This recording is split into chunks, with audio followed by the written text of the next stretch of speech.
تكلفة المشجع العربي في مونديال 2026. مع قرعة كأس العالم 2026 بدأت الحسابات الحقيقية للمشجع العربي.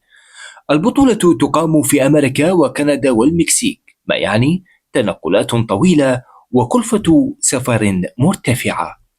كم سيدفع المشجع التونسي؟ تذاكر المباريات الثلاث حوالي 205 دولارات. تذكرة السفر حوالي 1100 دولار. السكن بين 825 و 1200 دولار.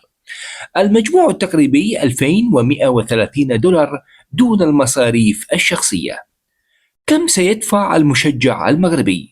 تذاكر المباريات الثلاث حوالي 190 دولار. تذكرة السفر حوالي 1000 دولار.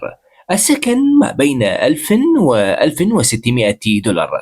المجموع التقريبي 2190 دولار دون المصاريف الشخصية. الخلاصة للمشجع العربي: الحد الأدنى للسفر ومتابعة دور المجموعات فقط 2000 دولار. مع المصاريف الشخصية قد تصل التكلفة إلى بين 2500 و 4000 دولار.